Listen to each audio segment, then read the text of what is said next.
fenale tweta akwera ba MP zinagamba waliwo abantu abesimbawo nesesimbawo ngani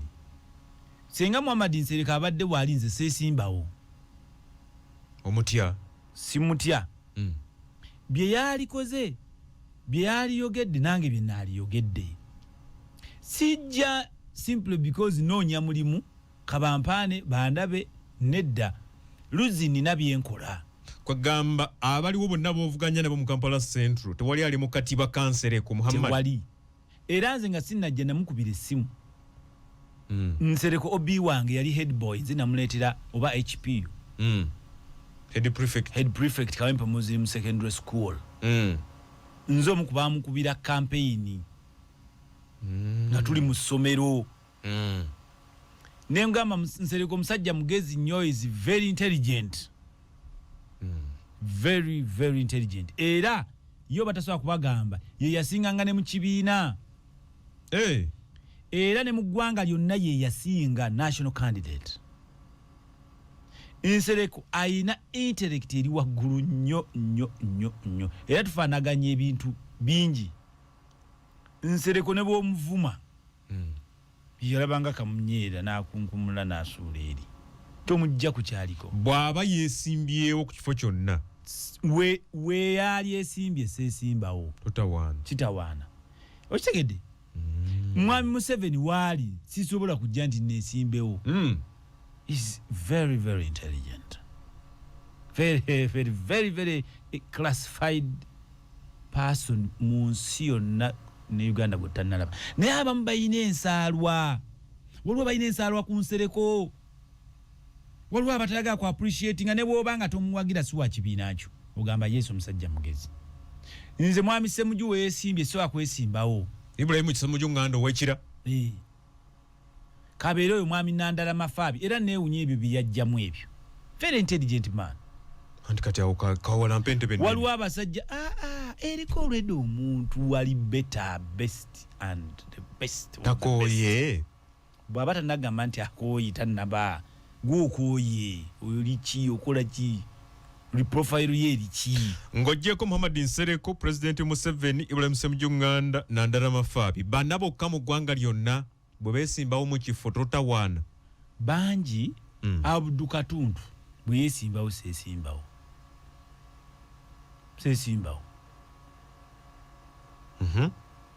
waliwo abasajja n'abakyala oyo Namboozi lwakuba yekyennaku ne Namboozi we yeesimbye seesimbawo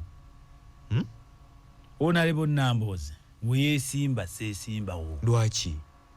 kubanga abansinga ate byaliyogedde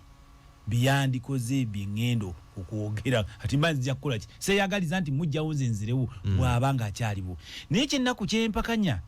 ku bantu nga Honorable Namboozi amagezi ge ali mugazanya n'abantu oba ogakozesa n'abantu abakyamu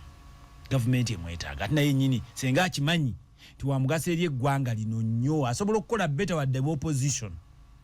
naye alina obuntu olumu bwakola nga si bubwe naye baana bali be bamubuzanyisa NUP ali mu kifo kikyamu ky'ogamba okubeera mu NUP no ayina byakkiriza ng'ate banne bye baagala naye nga si byebyo okugeza ayina waayogerera n'akkakkanya president wa Uganda ninga no Mama Namboozi you can do better si yono yaliyogedde bino si yono gwe mmanyi tukumanyi mu kitiibwa kirala ffe tukuwa respect nze siyinza na kumuddamu kigambo kimukakkanya he's a senior very intelligent and a genius oga government mwetaaga emwetaaga ati naye agyetaaga akimanyi nti emwetaaga akimanyi naye ttiimu mwali emusika ebitogi ne mugagwe olina kwevulunga ngaffe twala eri naye nga byonna byayogera byonna she's a teacher mu bantu boyogedde osobola okwesimba ku Kyagulanyi waba yeesimbye wonna Robert Kyagulanyi Ssentamu kati Mwami Kyagulanyi yeesimbye kuba president naye yalibadde muntu mulungi naddala mutandikwa bwe yatandikira naye alina we yava ku mulamwa kyova olaba tiyasobola kunkonviisinga nakonviisinga bannayuganda bangi oba oli awo n'okwawukana n'abo be yali nabo naye nga bwe nga nti abavubuka b'e mu Uganda n'abaddugavu tebaagala kuwabulwa nakutereeza wawe yabira ku mulamwa woyogerako message yalina a beautiful message yagikyusa simanyi oba yabaaki ng'era gavumenti eno yali esobola n'okumuyita nemugamba ssebo w'ekitiibwa mwami Kyagulanyi muzzukulu w'ab'Embogo tubadde tukusaba for the sake of unity, for the sake of development of this country, as a patriot, as a leader, tutuule tulabe tutye eggwanga mu maaso bwe tuba tulina ensobi tutereezezza tuti obeere part y'abatereeza ensobi eyo kuba ffe tuyinza okuba tetugiraba naye nga gw'ogiraba eyo platform yagifiirwa eyokutuula tese ne gavumenti weewaawo n'omukisa gukyaliwo naye agifiirwa buli lukya message yakyuka era tumugamba agenda teekawo political vacuum nga tewali serious muwabuzi gavumenti y'abawabuzi baamera amalala n'otamanya mukulembeze wa ggwanga n'otamanya pillars and principles of government amagye baani toyinza jerega buli muntu toyinza vuma buli muntu toyinza kukakanya buli muntu toyinza kukakanya BNRM noga nti buli awagira NRM ng'okyagiwagira oli musiru nnyo bw'oba okyali muganda wagira NRM oli musiru nnyo tetinza obwongo bye omuganda bina abaganda b'obwongo bye bw'oba ogenda okukulembera weetaaga ab'NRM baagali bakwani okitegedde bw'oba oli wa opposition government nabo tubagamba temukozesa impulse tembeere excited abaana banubu mu addressing seriously tusaba gavumenti obutakozesa reckless statements ezisembezaayo n'omuntu eri aliyagadde okukola ki okwegattako tubagamba nti mwami Kyagulanyi we yaviirako ku mulamwa gwennyini awo toyinza tambuza kampeyini yo ng'ovuma buvumi muntu bali abamwagala emmeme yabwekka ne bakwewala n'osigala ng'owewuka buuti ng'akaveera ekyo toyinza kwejjako bantu abakugamba nti wano okoze ensobi buli muntu atayagala kuwabulwa ebyaddala omaliriza ogudde nze ndowooza Kyagulanyi tayagala kuwabulwa nze ndowooza ayina banne mikwano gye baganda be bebayawukana nabo ng'obwongo bwange bugamba baabanga kumugamba nedda wano nedda kati obuzi bwe nagambye nti abajegajega bangi bakuba enduulu bangi abamanyi baba batono kati bali abangi bakulowoozesa ti gwosinga era ebyaddala ne mukulonda twagala leeta etteeka nga okulonda kwa mirundi 2 wabeerawo kye tuyita majority vote kayola ne tuba ne kituyita electoral college y'abamanyi bokka buli alina diguli and above n'alina esente esukka 1.5 billion turnover you qualify to be a senior citizen omuntu ategeera nga tolondesa kajanja nga ne banyonyola obiwulira olwo balondesa akajanja nga tebamanyina kye balonda abatali bayivu bamanyi nogafa abataasoma tulonda ataasoma munnaffe oyo byayogera baleeta olugezigezi manyi abaasoma balina olugezigezi ne bakuwalana lwakuba wasoma olwokuba byogera bituufu kakati ebigambo ebisinga obungi ebyabaasoma tebinyumira bali bataasoma era bakuulyako ne fitina awali abaasoma awali mpuuga omu wabeerawo emigunju 2 bwe gikuba enduulu mwe mwenna babasaanikira kati nga tugamba twagala tuleete etteeka nga abasalira b'eggwanga lina sikayoola abakugu ng'olina konvisinga akalulu k'abakugu abo abakugu bwe bakulonda yes naye ne bwewangula eno mu jjumula eri abakugu bali abadiguli and above ne bagaana tolya bwa president webale nnyo webalire ddala Honorable Abraham Luzzi okuba nti otukubidde tooki kale nga bw'ogambye nti tolina kirubirwa kisukka kubaka wa parliament obanga ebigambo bibadde bitandise okusikiriza abantu emmeeme gaga musajja oyo 231 kikyateekateeka ki tajja kuba pulezidenti wa Uganda. Nze nkugambye bwe nti awali mwami Museveni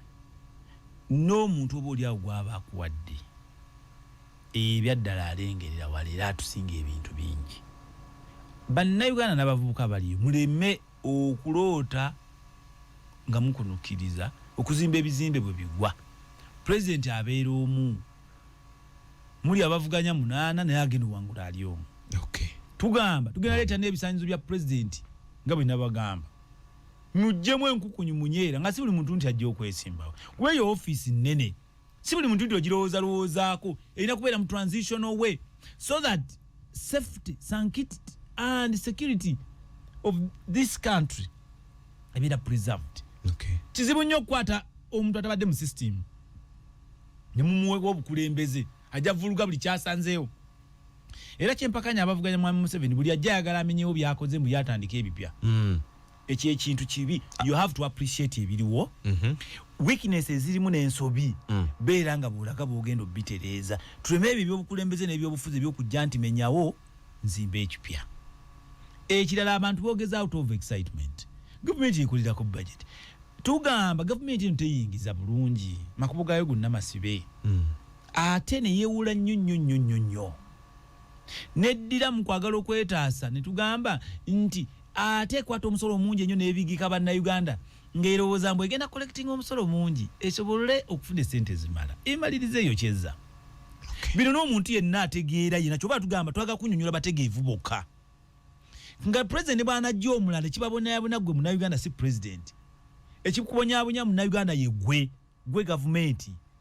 Gavumenti bantu. Tubagamba nti abakozi ba gavumenti buli lwe bawa ennyo obuyinza permanent and pensionable structure. Balwala ekirwadde kye tuyita permanent and pensionable syndrome. Ng'omuntu akimanyi omulimu gwa gavumenti sigobwa. Ne bwenkola ensobi. Abamu bagula na migule. Ne batandika okubba. Tubagamba tubawe 2 year contract. Nga buli luvannyuma myaka 2 tuli renewing verifying tulaba appraisal tulaba meetings target n'ebirala. Olwo buli muntu abeere ku bunkenke kankamale. Tugamba muwe bakada ne bana bakada ne bamobilize emirimu. Baswalire gavumenti yammwe babeere patriotic. Civil service, public service temuddamu kulonda buli mugunju gonna open campaign abantu bonna okwapplying emirimu nedda. Buli gavumenti ebeerawo ebeere regime. Public service BNRM baba applying singa mba muwangudde ekibiina kyammwe. Mukole bubi tubalonde muveemu nupwejje bafutu soja bonna babawe emirimu. Olwo nno futu soja kizibu nnyo okukola ensobi mu gavumenti yabeera patriotic. Ng'ensi endala bwe zaali badde zikola. Ate tubagamba nti ne bo president mulane bwanajja nga buli munnayuganda tali patriotic takola kituufu ate bo bajja kuba batabbu nnyo. Tugamba bannayuganda wadde oliwo NRM nedda kyusa beera patriotic olwo nno okuume ekitiibwa ne legacy ya mukama waffe. Abasajja bano abasinga ffenna product buli oli wansi w'emyaka 5 oli product wa government eno. Meaning you are part of it. Era bwegwa oyina contribution nene nnyo kukugwa kwayo. Ate mu kusituka oba oyina ky'okoze. So tubagamba guno omulembe gwammwe abavubuka mwagalane muleke okulumangana. Si buli muntu nti mwavu gwe mwavu we kokola ki tulina ky'okola. Ate ffe abaali balaze ffe be muvuma bwe mwemula. Nagemba ogenda mu comment section waliwo nekwa kati bakendedde bambi bantu ba opposition abasinga bagenze bakendeera. Nekira naffe fenyini abenaalemu oba mufa aba DP oba ffe aba kibiina kikyonna naffe buli omu wekuwe mutoki nti byenjogerera adda bigattako biri mwensa. Kati saawa eno tukugamba abenaalemu musirise nga waliwo embeera mwe mwennyini gye mukuliyetingawo gavumenti yammwe. Esooka kituufu londa ddeeka eriwe lirina okuba etteeka kuya ddala bw'olonda nga omaliriza bamaze n'okulangira oddawa. Ekyo oli waddemu butadde akanogenda mu bbaala mu loogi n'ogenda okola ebirala. Why is it our concern? Tugamba kati olw'okubanga baali bawagawaga tugenda kukola booti kabanje leeta akabiniti genda leeta ki ne kyetaase kidde okulowooza nti bagenda kuba bamaanyi. Ffe tugenda ku impulse ffe twetegeke tubeere armed to teeth nga tulinza jje. Naye abantu mubaleke balonde buli omu ku polling station ye kwaddemba okubeerawo yeevulungiraawo paka we batuuka okulangirira bawulire nti gwalangiridde ye muntu we asembye oba awangudde addeeko oba ageze mu loogi oba ageze mu ndongo y'amanyi. Ekisembayo ku ekyo nga tugamba buli omu abadde asirise nga ab'opposition balowooza babanyigiriza ne kyokka n'abenaalemu bagamba bulijjo omuzeeyi awangula nga weetuli tebabanga bagalangirira mulala. Kati ffe abagamba nkifo ky'okubuleminga n'okukisaizinga nenkwata ebbaluwa n'empandiikirwa ekitiibwa omukulembeze era aduumira amagye General Muhoozi Rugaba nga mugasebe w'ekitiibwa ngeri tukujeemedde tukwagala baaba waffe tukusaba abenaalemu aba DF aba NUP baganda bo batoobo abantu bagenda kugamba abenaalemu bagenda kugamba mwagala kulangirira mulala waliwo akola olukwe lwaki bulijjo awangula nga bw'agendera wangula lwaki tuvaawo temubanga mwagala kuyisaawo kaggwa okitegedde basaba leka babeerewo bakabale weebuuziza ku bantu okuwandiika ebbaluwa oba gw'osaba wekka nsaba ku lwa bannayuganda anti tukugambye nti bw'olaba ensobi jangu ogicollecting we are not excited and this is the ddoboozi ly'abantu ab'opposition bagenda gamba mwami Kyagulanyi bululu bwe baagala kububba omuwangule oba otaddewo gwenyini weekuliyootingira oluyiira olw'obwegugungo n'okutabangula eggwanga nga bagamba mwatugobawo kubba kalulu naye bulijjo tubawangula nga weemuli kati lwaki weekumira gwe wennyininyini omuliro olwono nkigamba CDF era nga nkimanya ajja kuwuliriza byoyogera bye biri mu bbaluwa nsobola ogikusomera mulimu biki ebbaluwa egamba bweti General Muhoozi Kainerugaba UPDF commander and senior presidential advisor on special operations request for reconsideration of the directive requiring voters to leave polling stations immediately after voting. I write to you with utmost respect and humility as a patriotic Ugandan who values peace, democracy and stability of our country. I wish to respectfully refer to the directive issued advising voters to leave polling stations immediately after casting their votes and returning to their respective homes. While appreciating that this directive is intended to maintain order, peace and security during the electoral process, we humbly request that you consider relaxing or clarifying it to allow fairness, transparency, and public confidence in the elections. Many Ugandans believe that their presence around polling stations within the boundaries of the law helps promote transparency and fairness for all candidates, including His Excellency the President, General Kaguta Museveni, as well as supporters of other candidates. Allowing lawful observation by citizens can help deter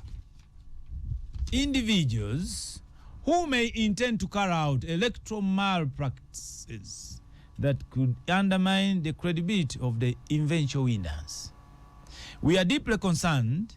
that restricting all voters from remaining near polling stations may unintentionally create room for those with ill intentions to manipulate the process, thereby diluting the credibility and legitimacy of election outcomes.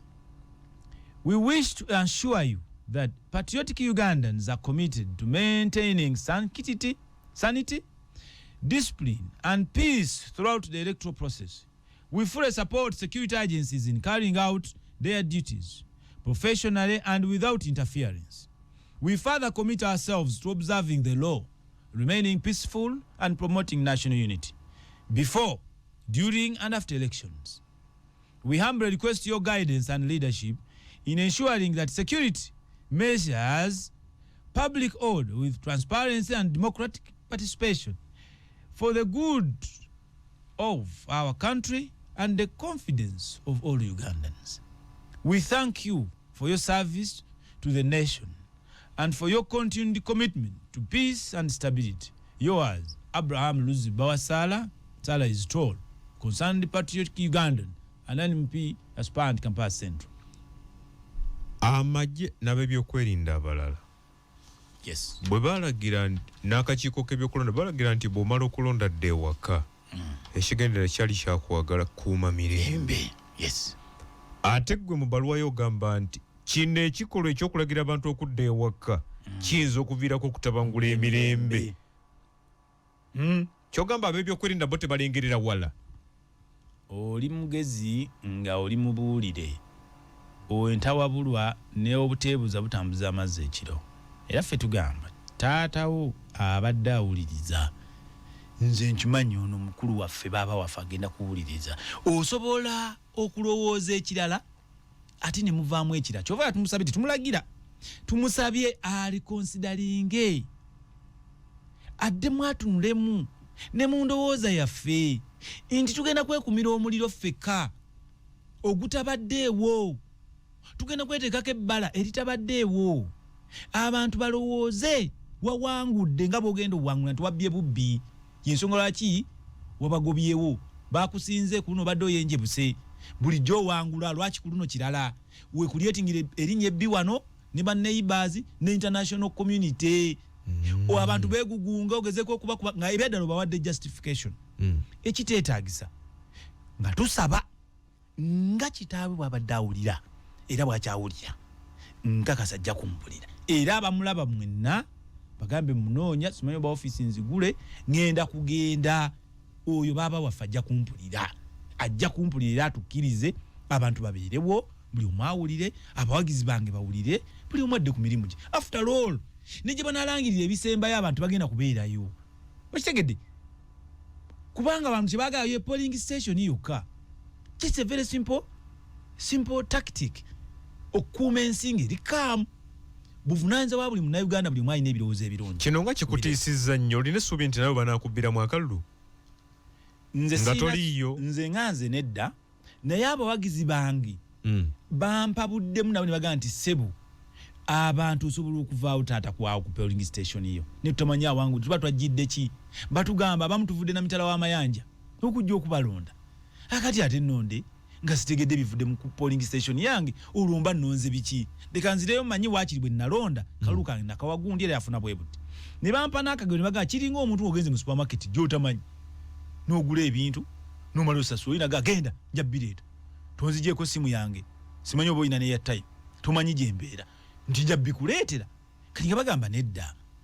so nkakasa nga bajja tuuli ekyokubiri waliwo buli yeesimbyewo alina ba agent ku buli polling station tebasobola kuuma kalulu ako ekigendererwa ky'okubeera wali si kuuma kalulu ki baagala balangirire ku polling station eyo omuntu awanguddewo nga bali awo nga bali mu mita 2 constitution bwekola ki webagamba mawulire gana basanga eka oyina essimu zaabwe bonna emikutu weegiri emigatta bantu ng'ate baagigala kuba kugamba those are not official media radio weeziri tv weeziri ku buli polling station abamawulire bajja kubeerayo okugasaka ku buli polling ani alina obudde obuwuliza radio abantu bazivanako nga lwaki nazze lwaki waakiri ngenda nenkolakolako emirimu gyabwe masagadde kubeerawo nkomewo nga balangirira mmanye tibampangudde oba mpangudde era bwe tugambira bannayuganda tukusaba bwe bakuwangula kkiriza luzzi bwe banampangula nja kukwata reforms zino ziwe mwami Rubongoya ziwonalebo Minsa ziwe mwami Muhanji n'abalala anaabawangudde si lutalo nzire nkwate kakyala kangende nnime ngende e Bulaya neyagale olina osuubi nti ebbaluwa gy'ogenda okutwalira General Muhoozi enaavaamu akalungi ku nsonga eyo nina essuubidde naye ojja kukira nja kudda wano nkikunnyonnyola nyina n'ebbaluwa endala ssebo era nga ngamba bassebo ne banjabo as patriots ng'omuntu ayagala eggwanga lye atali excited nempandiikira maama coordinator era commissioner wa National Patriotic Corps Secretariat State House katujja otusomera ebbaluwa eyo egenda ye mukyala Helen waliwo okusika omuguwa ku fulaga ya Uganda abagikwata abagiwuuba bagamba tebajja gita abagivunaanyizibwako bagamba balina ogiwummuza era bagiwa ekitiibwa bendera tekubwa nkuba n'ebirala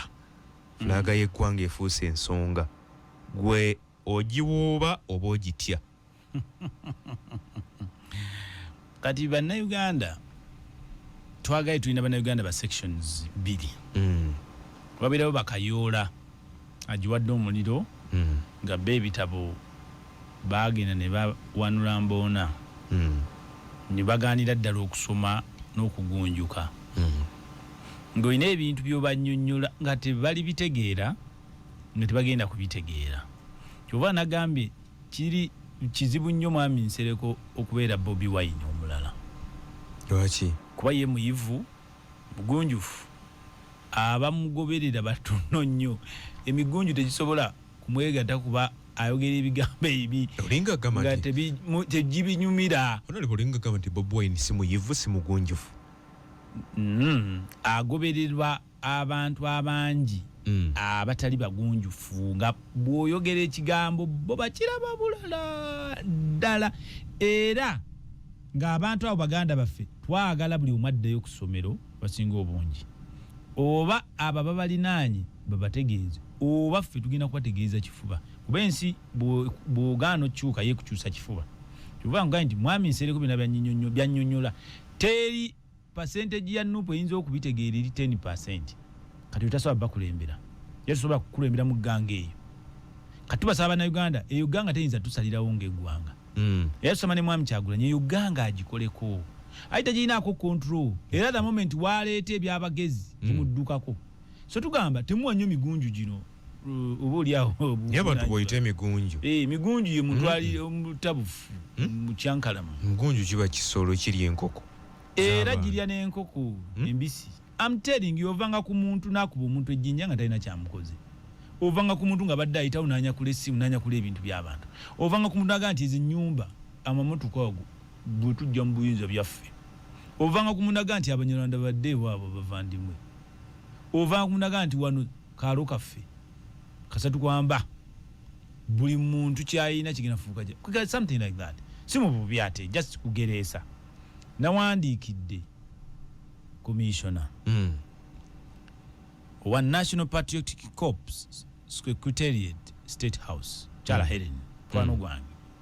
mukyala nno namwewuunya ne mugaa nti kyogamba mu Uganda obaddemu nga program gy'ayina mu ofiisi ya president yemu ku kigenda okubbulula eggwanga buli munauganda waali tali patriotic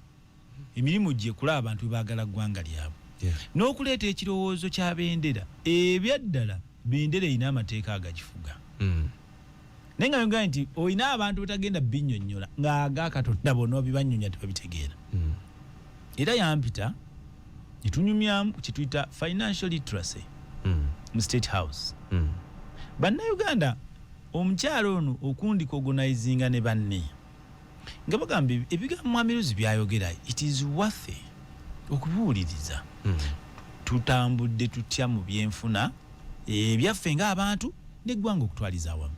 era ebigambo bino ne reforms n'ebigabanako naye kyekikolega nti gavumenti erina listening ear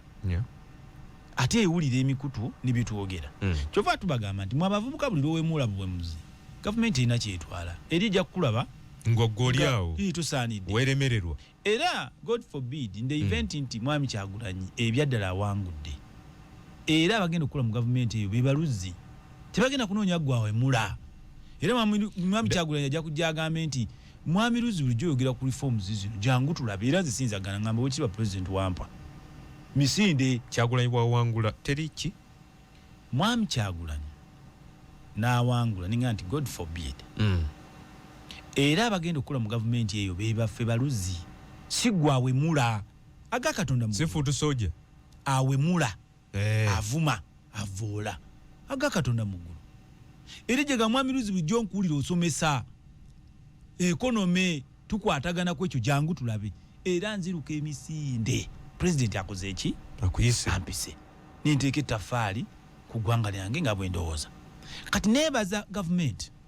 olw'okulaba omulamu mubimbadde enjogera ate nze siina kajjanja nabaga tundabe wa Mwami Museveni w'ekitiibwa nga ndi ku kacaayi kaliko cinnamon cardamom ilba cloves numanyira nze sigwozaala oli president wa Uganda ani gwe bayita embuga n'agaana misinde ekitegeera yes ati nyembagambya mu casual time tonsanga emagere nga tuli mu kuzanya dduulu ne muganda wange mukulu wange Kyagulanyi era n'obaako ky'oŋŋamba nze ndi muntu wa bonna nze siina kajanja ngaba n'amagezi na buli muntu okusinziira kituba twogeramu so omukyalo ono yampita ne twogeramu ngenda okukituzanga ng'ate era yali irresponsible ku kya flaga kino as Patriotic Corps muwandiikidde nga mugamba request for guidance and permission on the proper use of the national flag during the election period. I write to you with great respect on behalf of concerned Ugandans who deeply love their country and value national unity and patriotism. As the nation approaches and goes through the election period, many citizens wish to express their solidarity, unity and love for Uganda by respectively displaying and using the national flag. However, we are also aware that the national flag is protected or is a protected national symbol whose use is governed by specific laws and regulations. In this regard, we humbly request the National Patriotic Corps Secretariat to allow, guide, and sensitize Ugandans on the proper and acceptable use of the national flag during this election period. Clear guidance from your office would help citizens express patriotism responsibly while avoiding misuse, disrespect, or politicization of this important national symbol. We wish to assure you that Ugandans who desire to use the national flag do so with genuine love for their country and not for personal or unlawful purposes. We commit ourselves to fully abide by all the laws, regulations, and guidelines governing the use, display, handling of the national flag as may be issued by the relevant authorities. We believe that with proper guidance from the National Patriotic Corps Secretariat, the national flag can continue to serve as a unifying symbol of peace, patriotism, and national pride throughout the election period. We thank you for your continued efforts in promoting patriotism and national values among Ugandans and look forward to your guidance. Yours, Abraham Luzzi, concerned citizen and an aspiring member of parliament, Kampala Central. Ekigendererwa kyo mu kumuwandiikira ebbaluwa eyo kiki ekikulu? Ekisooka ku respectinga directive gye yabadde awadde ti maama tuli bawulize naye ne tumusaba mu buwandiike mu bugunjufu ekitali kiri kye twagambye ekyokuvuma okuvoola kuteekawo kifuba resistance okuteekawo kifuba omugunjufu owandiika era bajja kugirisiivinga era bwe nva wano lwakuba era olunaku lukulu n'aligenze ku ofiisi nenjiteekayo era nagiweereza dda ne ku mitimbagano ewuwe kakasa yagifunye just wano ngenda making sure nti mu ofiisi ekoze eki physical copy etuuse n'omukulembeze w'eggwanga ajja kugifuna kuba naye yennyini ku mitimbagano agenda kuba yagirabye. Ekyokubiri nkakasa ti amagezi gano gendeeta as a patriot agamba yes osinze abaali badde beegatta kuvuma okuweebuula n'okuvoola. Ekyokubiri tumugamba bano abaana ba opposition bali mu capitalizingira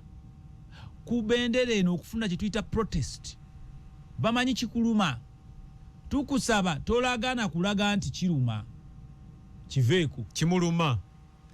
kakati bowe bakirowooza olw'ensonga nti baali bagambye buli olaba fulaga bagitadde ku kizimbe bagitadde ku ki nedda ffe tugamba gireke n'abe n'alemu bagiwuube naani ebeera daliuted eyo ensonga eyaliyetes contention.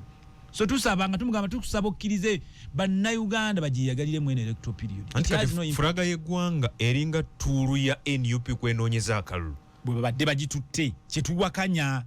n'abe n'alemu bagendaga naffe tugirinako subscription lwaki bali be bagitwala nga protest nedda katugamba aba NRM batyo gikwata bayinza okulowooza tukyuse tubuukidde ekyakyagula nkyeyaleeta nedda era waliwe nalingamba gambira nti abantu abalowooza nti yero ye NRM red ya no that's nonsense be bali abajega nola emotoka nti ya yero gikube ejjinja nola emotoka nga ya red gikube ejjinja omuntu ojagenda okwesanga nga eya yero siriwe NRM. Yero is a color and is on the national flag y'Abannayuganda bonna. Red is a color, so be it. Ng'endala zonna okitegeera katugamba twala kujjamu Bannayuganda obujegajega obwo bubadde si butandise okumera ng'omuntu alowooza nti bwakwata fulaga UNUP era okugikwata kikunyiiza kakikulume nedda tugamba ow'ekitiibwa kigenda leeta akavuyo akateetaagisa tutaba kiteeta abantu relevance eteetaagisa akaluka gwe era tubagamba muziwuubire ddala twagala maama abagambe muziwuubire ddala n'abe n'ale muwuuba nga muze okulwaniza president mu Kampala muwuube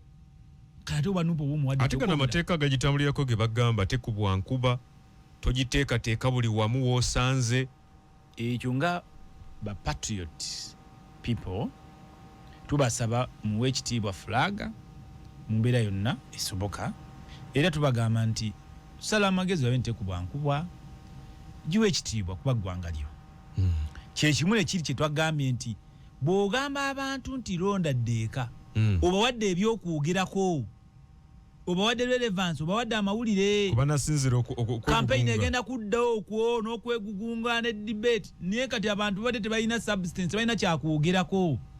tubagamba tebalina bye bannyonnyola bantu kyuba mbagamba si mu bubi nti mwami Museveni yalina byannyonnyola baga tuvudde wano tuli wano tutambudde mpola olw'embeera bweti ne tuli wano bali tebalina kye boogera kuvuma buvumi bantu kati laba kye baliko kya fulaga oba gavumenti ekikola ekigenderedde mufune bye mwogerako egavumenti eri busy teyinza leeta bintu bya kijega kumalira bantu budde ate era nayo nyini batefuna mukuuza dde yendi oyagala community eri peaceful community eri mu busy eri mu kukola olunna abantu bene ebyokukola n'omusolo mu gavumenti gweyongere teyinza kwetema nteega eyo bandowooza ndala ekira tusaba bannayuganda buli omu tokyamumukirira okitegedde buli omu kola kyolina okukola nga kituufu ate nga bwebuuzizza n'ekira tubasaba nammwe abatuuze buli awulira nga ayagala eggwanga lye ekituufu kyogereko ate tubaga kyogereko mu buvunaanyizibwa n'omugezi awubwa amatu tegawulira vumbe n'abatukulembera basobola okulowooza ekintu ngoba oli awo tekirina nnyo substance eriki community mujje mu buvunaanyizibwa yoli omuntu ali civil right approach the people and talk ekitegeeza naawe flag oyagala ogikwata ogiwuube nze njagala gikwata mu capacity 2 nga patriotic corp esooka saagala kuwaba opposition mu kisa kulowooza nti tubawadde ekyokwogera fulaga ye kampeyini yaabwe era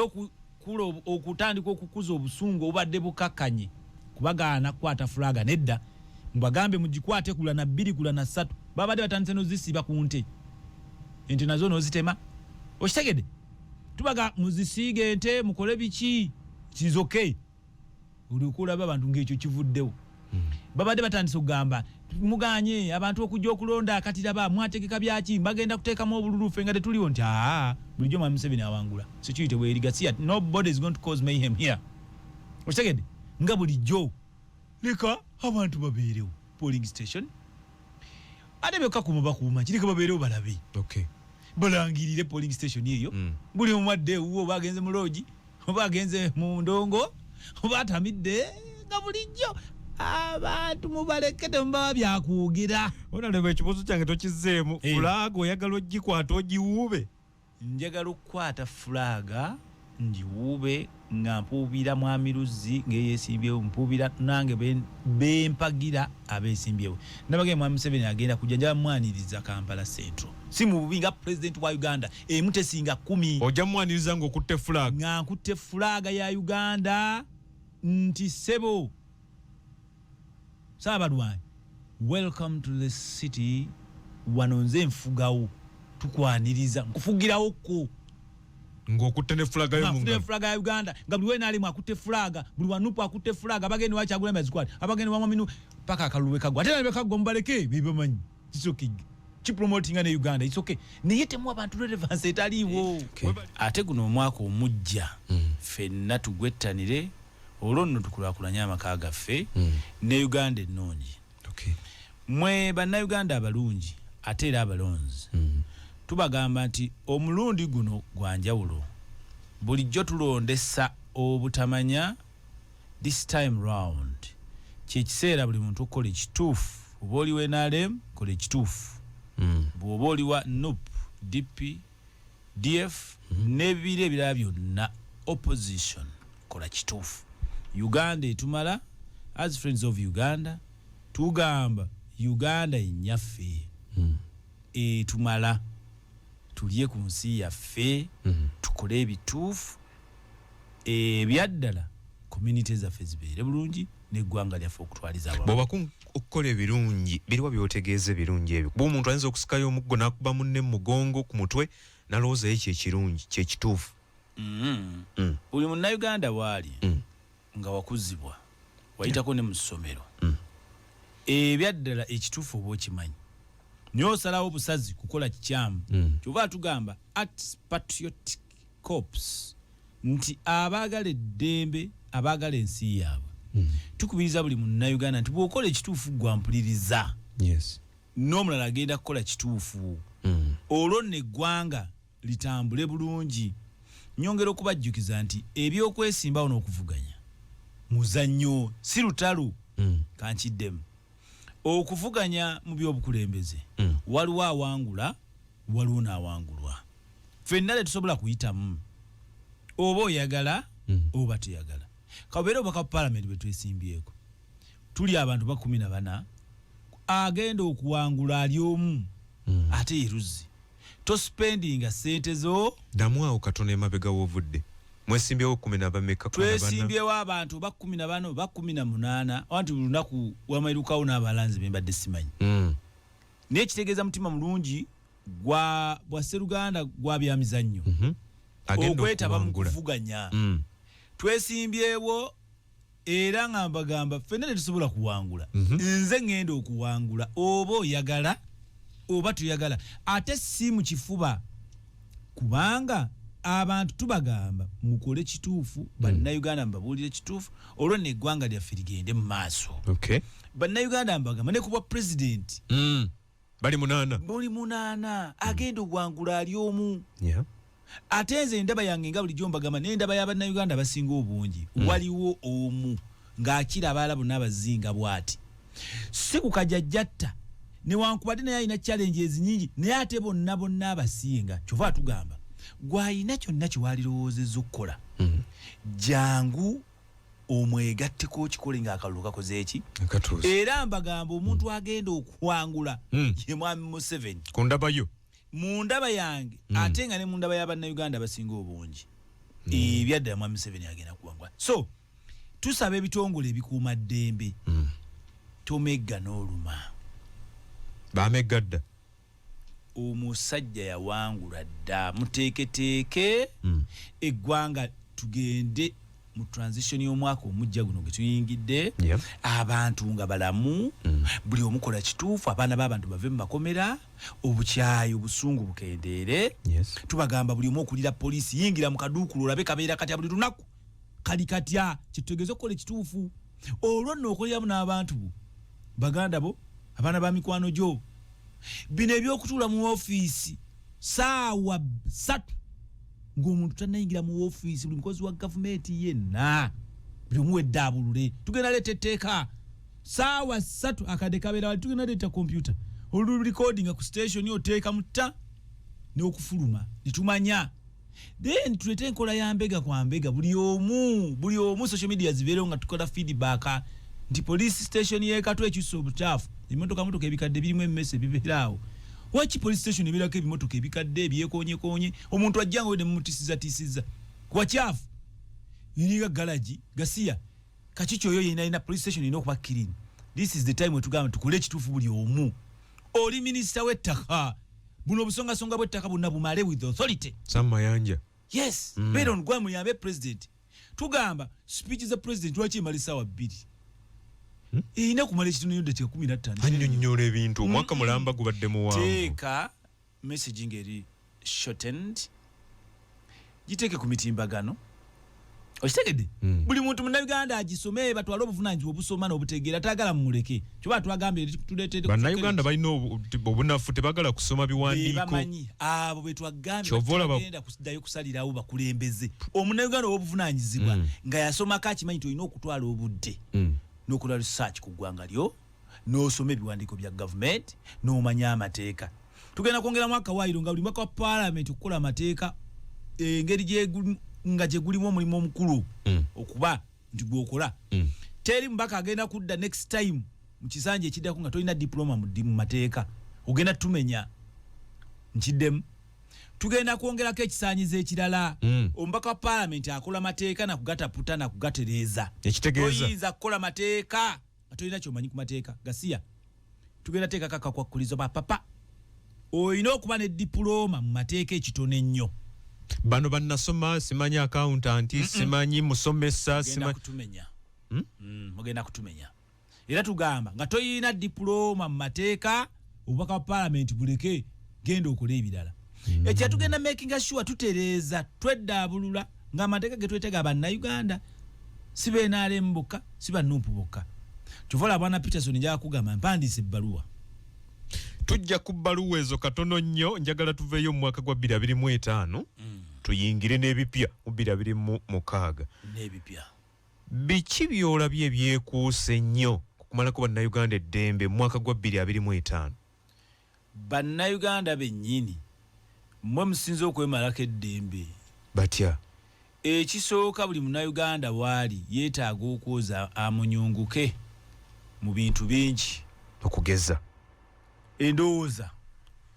kituyita mindset.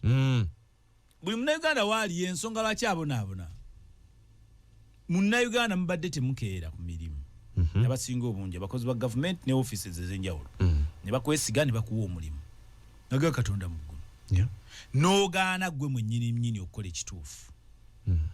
Bannayuganda bali temuwulira temulina amatu muwogera nnyo emimwa minene ate amatu nga matono. Omuntu omugezi yenna oba n'amatu amanene mumwanga muki omutono. N'olaba omuntu awabula avuma avoola ate abamusinga kati owuliriza baki. Tubagamba this time round mukole nnyo okuwuliriza. Era nze bimu era ngenda kuandika ebbaluwa nga nsaba Mwami Museveni w'ekitiibwa wajje Kololo nze nfuga wano e Kampala Central nga mwaniriza ngamba nkwaniriza ssebo w'ekitiibwa President wa Uganda. Gw'ofugawo? Kampala nze njitwala Kampala Central nga mugamba this time round nkusaba ekirabo ky'owa bannayuganda. Obuyinza wabujja obufuga Kampala Central hona? Ndi munnayuganda. Ndi munnayuganda tugaa buli munnayuganda wooli beera proud kyoba twaga kuteekako budget to making sure nti national ID munnayuganda asuusuwazibwa. Munnayuganda oli wa bbeeyi buli omu oli okulembererako ekitibwa president yenna abeerako. Muleke kubeera nga mufuula president micromanager. Ngenda mukusaba ekirabo kyemba musaba nze tinsaba Mwami Museveni yogeredde emyaka 45 kuba ne 55 agenda gitwala.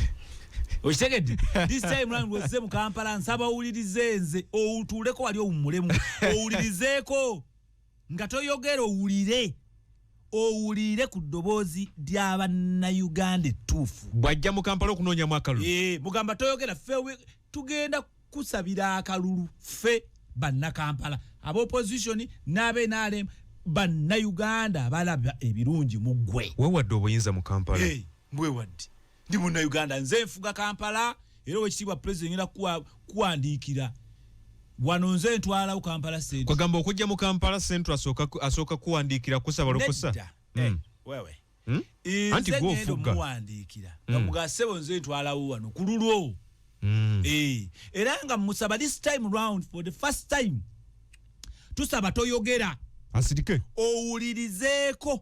bannakampala bannayuganda kubanga ebiseera bingi fe abamwagala ne bannayuganda abangi abamwagala tulowooza alina byatawulira kubanga galizoni ezimutuukako firewalls nyingi. Tusaba this time round nyagala kwogera eddoboozi lya munnayuganda saga kwogera lya NRM saga kwogera lya Nuupu erya munnayuganda mubuulire ku reforms ze twagala mu gavumenti empya. Tumugamba wawangudde dda va ku bannayuganda wawangudde dda asirike basinga emirundi 6. oyagala president this time asirike round ekirabo kyogenda okuwa omwaka omujja bannayuganda tusaba toyogera taata akozesa bikolwa tukuwogerere olabe nti ebyaddala eriyo abantu bye bamanyi gwe byotomanyi byotawuliranga nako kuba senga obadde obiwulira si ebyaddala wali badde babikoonako naye tukusaba engeri gyotali micromanager ffe tuli ready okukwatirako tulina bye twagala awulire mu mwaka omujja n'ekisanja kino yamala dde okuwangula wuliriza bannayuganda baleke naye ng'okulonda tekunnabaawo yawangulirawa tumugamba okusinziira ku biriwo ne be yeesimbyewo nabo n'ebikoleddwako abakira tebannaba mutuuka wadde 50%. Wadde abakira neera okuwangula tannaba. Analysis yange n'abamu abatono tumugamba this time round wekitibwa president toyogera wulirizaako. Mugambe reforms zino mu matuuge ku lw'abannayuganda ku lw'abana NRM ebitali biri byakajajjatta manyisaga ebyakajajjatta agiwadde omuliro mzee abeewo yabawudde ate akyabeerawo tutubuulire ebyo bannayuganda baagala ebintu nga bwe yabirwanirira nti ate tumulage nti waliwo abalirwedde okumukwatirako ate mu buvunaanyizibwa mu maanyi mu kitiibwa ontegedde olwo no bannayuganda ate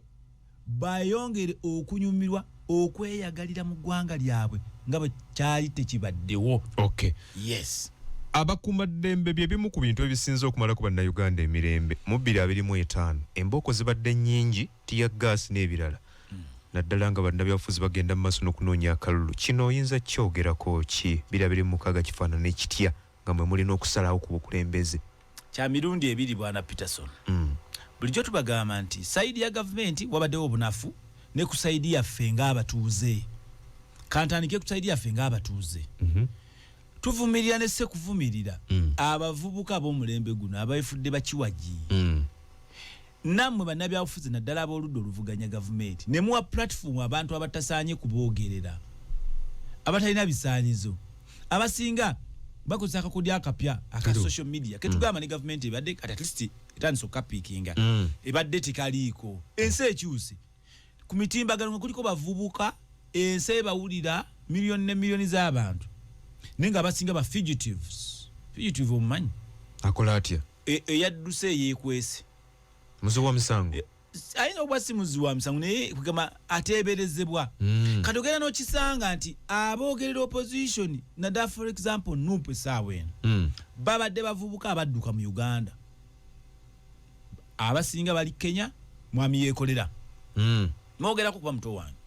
nenjogera ku mwami Umaru Kisekka ali South Africa nenjogera ku muganda wange Lumbuye ali Ttake bwempulira nenjogera ku muganda wange omulala Penge ali Sweden n'abalala ng'ate balaga beeboogerera pate eno naye ng'ebigambo byogera olumu tebigattako nnyo byabusagwa kati bireetera abaana baffe wano ne babawaga ne bakola ebikolwa ebikyamu ne bateeka mu katego ne bakuubagana n'abakuumaddembe. Ekyokubiri bawa information enkyamu ekibaavuwaza Mwami Museveni ekimwavuwaza gavumenti eno ekibaavuwaza kye kino fe tubagamba nedda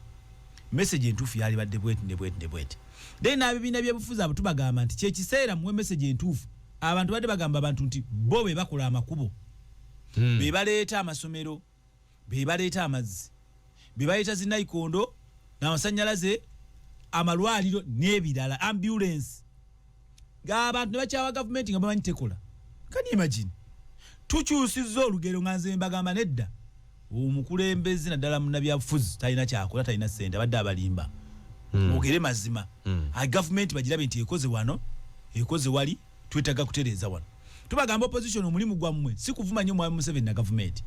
omulimu gwammwe kuwa alternatives na ku inspectinga mirimu ne muwamira ne mbeera eriiso kyabannanga amasomero Swedish school ge mwaleeta sente nyingi ezagazimba okitegedde neraba biringa biyumba bya nkoko yo opposition mu kitiibwa okitegedde nojja noga tutunudde mu Auditor General's reports ebyaddala nga kiraga sente nyingi tuzeewola bwewozi tuleeta amakubo agayigiza sente yo opposition okitegedde ekirala you sit with government negotiate for your people.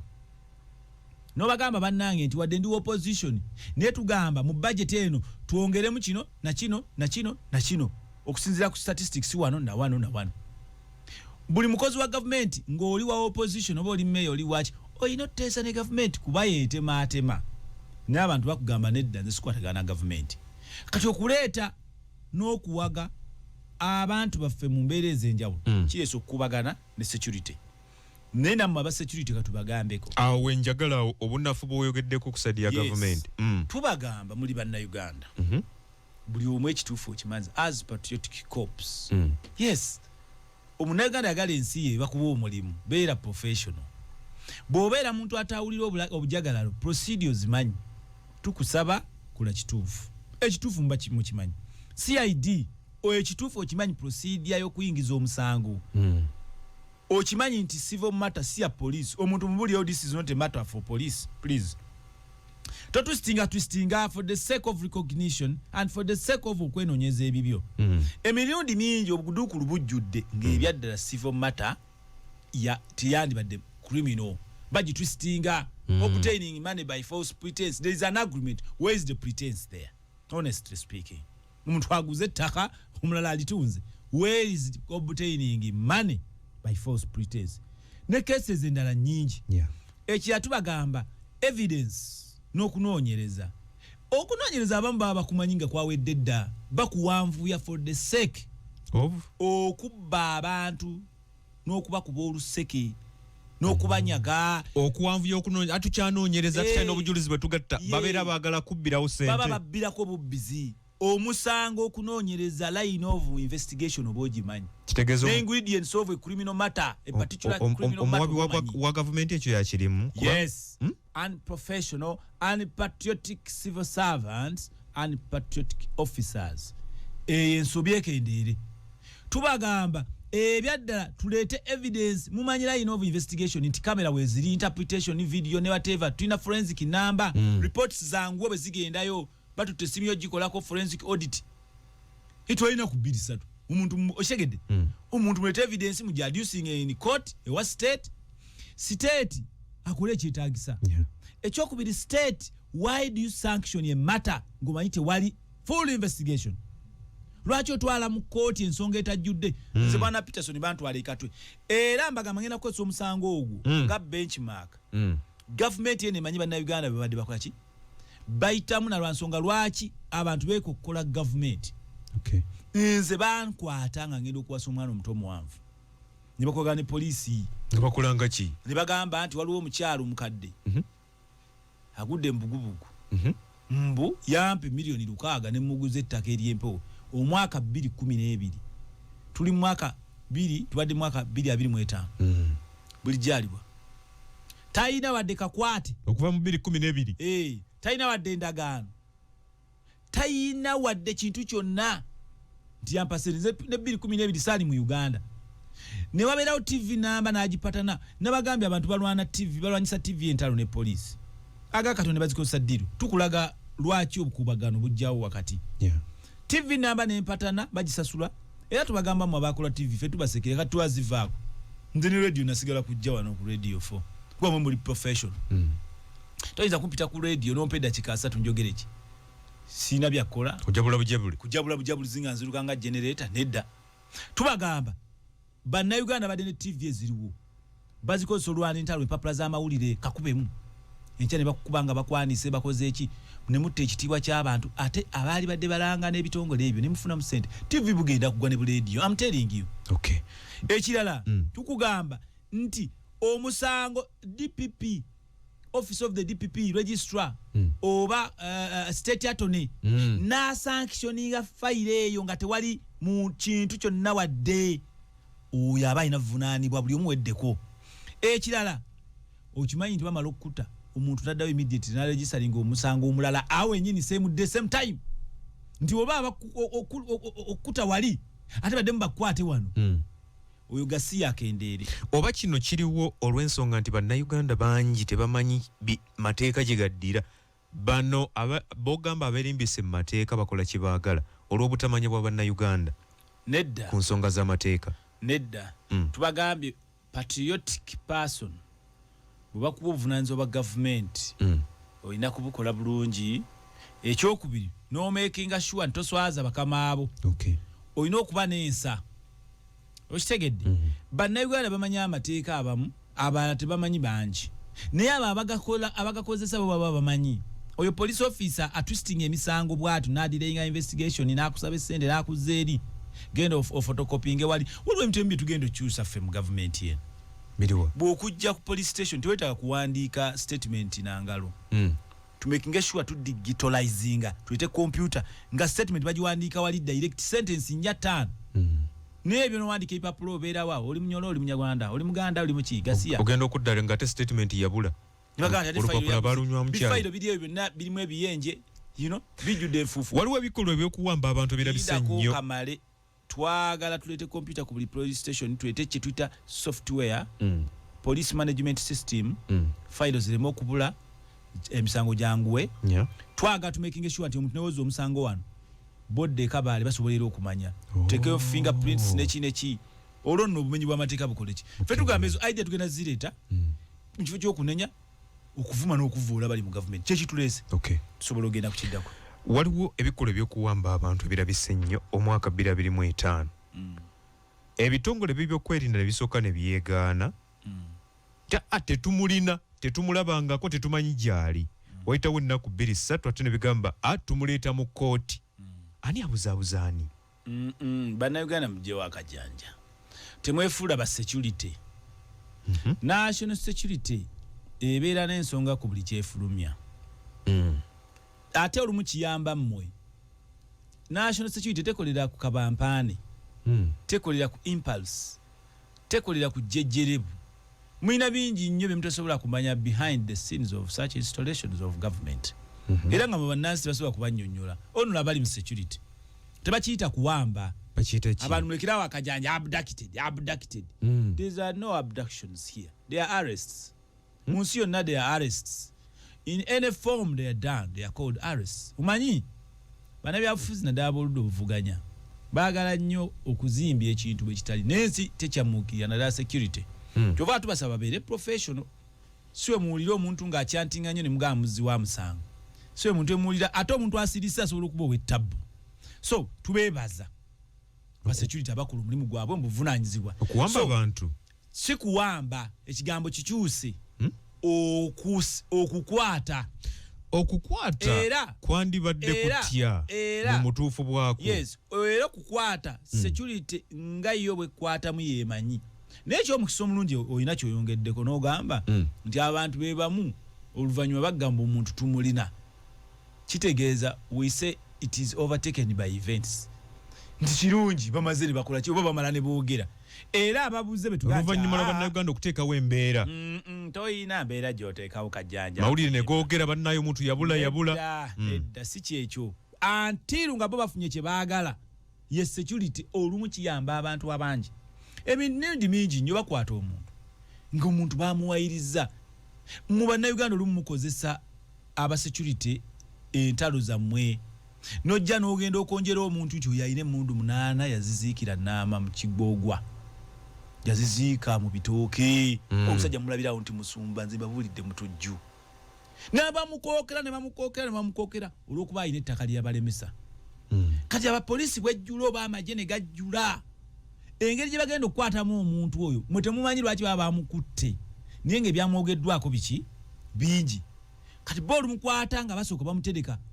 nga beekenneenya bye mumwogeddeko byebyo naye nga kyandibadde kyetaagisa omutereka anti wulira essaawa ezisukka 48 amateeka ze gagamba n'abulawo wiiki nnamba talabika. Kaakati nga bwe nkugambye nti exceptions ezimu they can bend the law. Exceptions nga munnamateeka. National security olumu erina byetasobola kunnyonnyola kwate tuyinza gamba nti is the order of the day. Ebiseera ebisinga bakwata omuntu era kooti naye exceptions eziri unique. Omuntu embeera ey'ekitujju, embeera eya aggravated kind of crime bagikwata n'obwegendereza. Kati oyinza okwesanga nga procedure yaayo eyinza owanvuwamu at the end of the day olaba ne Jamiru mukulu bamuleeta muki mu kooti ng'engalo sindi bazitemyeko bazirumyeko nga mulamu amaaso tegavuddeemu mwegali. Kikulaga nti procedure just yeyinza okuwanvuwamu olwa nature of the investigation, olwa nature of the case. Njagala kusaba bannayuganda obutakozesa poliisi na bitongole by'abakwerinda mizannyo. I'm telling you cases nyingi nnyo bajja ne bakwonjera omuntu aba basiraamu balabaawo nti basongodde obulevu bali mu kutraininga abantu kyegeegwa oyo seeka katuutu sekubuulidde ne bateeka olugambo naye ng'oli omanyi lwaki akuteekako ekintu ekyo kubanga ayagala muzikiti w'oli yabasaaza. I'm telling you nga yensonga yokka ekuvunaanya najjaawo amawulire ag'obulimba buli lunaku leero bagende bakusanga ng'ozannya omupiira nti obalabye bazannya nabo bwatyo bwatandika security negenda erowooza bane nti biki kati bajja okukwata tebakulinda kwetegeka tebakulinda kukola ki naye bagenda okusengejja bwe bati nga bazuula nti abasajja baali balimba okitegedde. Ate byogerwa nti abasinga okuwambibwa bali ku opposition olw'okuba wagira abavuganya gavumenti ensonga ebakwasa lwaki muwagira gundi bwe bavaayo batugamba badde bambuuza lwaki mpagira Kyagulanyi bagamba yampaaki n'ebirala ng'ebyo kyandibadde kyetaagisa okuwamba omuntu olw'okuba takkiririza mu gavumenti si bwe kyandibadde era lwaki kikolebwa era abakikola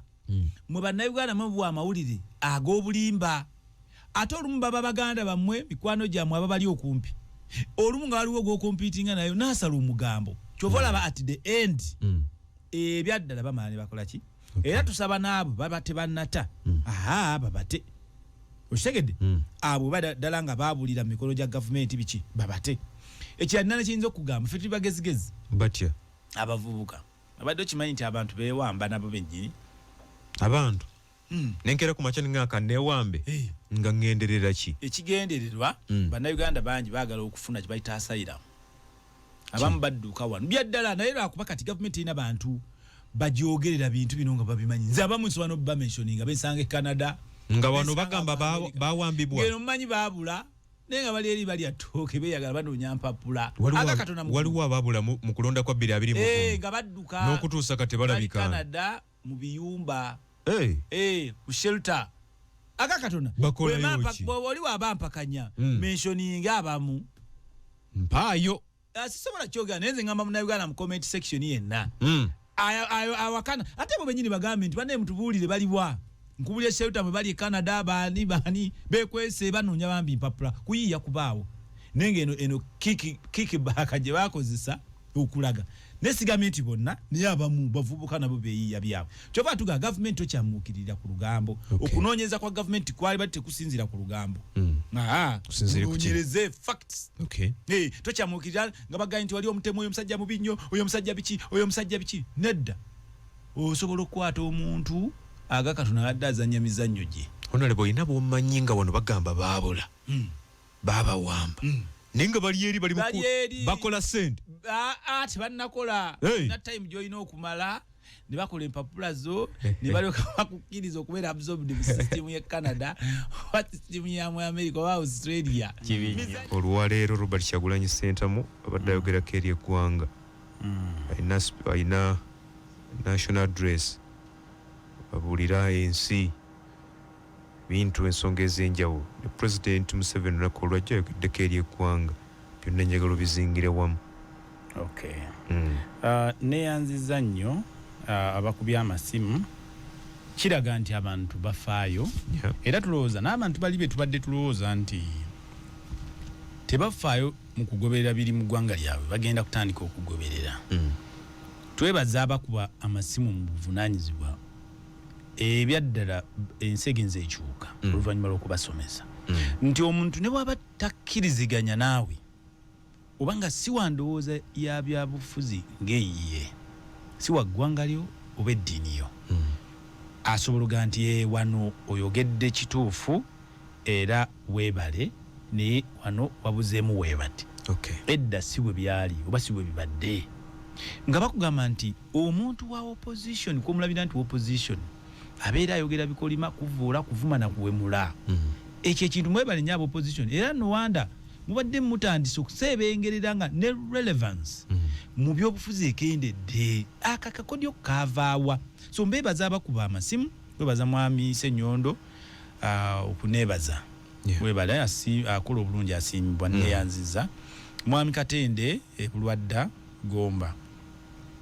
ekyokutimbula ebipande tukivumirira nze omu kuba takkiriziganya na bipande era njagala okutimba n'okutimbula ebipande kukome tukole campaign ey'okumitimbagano tulabe omuntu bw'anaatimbula ebipande byo amaanyi g'abantu n'obusobozi n'obuweereza buleme kupimira ku bungi bwa bipande naani asinga ebipande mu kibuga eyo ntegeera ntono nnyo tubasaba bassebo ne bannyabo tukumye omuze gw'okutimba ebipande zinnabigaanira ababitimba bawagizi bange era tewakubisa bipande byendaba mu kibuga munange saakubya ku bipande era nze nkiwakanye era mbagamba bw'oba onjagadde kubya ebipande gwe nga bw'oyagadde obitimbe yonna gy'oli abantu nga bakwagadde gwomu ku bendaba basinze ebipande mu kibuga Kampala abantu nga bakuyinako omukwano mungi olina ne ssente bazimba era olyansanga mu jjaamu n'ayimirira nga muntu wa kitiibwa nangamba saagala manyike ndi wa government ndi wa opposition niye bigambo byoyogera kwatirawo nampa milioni nampa 5 tampa nti angulirira nzi sente nzirina nkola niye mpanga asimye abantu batimba ebipande ne watali Kampala gye nesimbi ekyo bakiyita solidarity muntu ng'asimye message era tubagamba muntu akalube kaggwa tusaba nabyo tubijjeyo tukume ekiyonjo ne Uganda nga ntukuvu obadde okimanyi nange lumu abantu bankubirako ekiro nga waliwo emmotoka eriko mbu ngambye mbu abasirikale nga bagenda bajja ebipande byaffe byonna nga balekayo ebya Honorable Minsa Kabanda nenga minister si mu bubi simwogerako mu bubi naye nina ne clips nenga Honorable Minister toyinza lwanagana bipande jangu abantu banyonyole ekiranzira mpaka nyanga ndi minister ate njja nesimbayo kuba MP kyekisinga obunene ovate waggulu atojje wansi ulwanagane mazina g'enkima agateetaage so bontegedde nsinza kuba minister ate nze nesimbayo kuba MP ntegedde kyentegeeza so kitegeeza mululu bo minister tobwe mpyo bwagazaaki nekana akatonda ko kakoze eki okanonye seche ebipande mpakanya ne sekuwakanya temujja ebipande by'abantu bonna ekya Mwami Bashir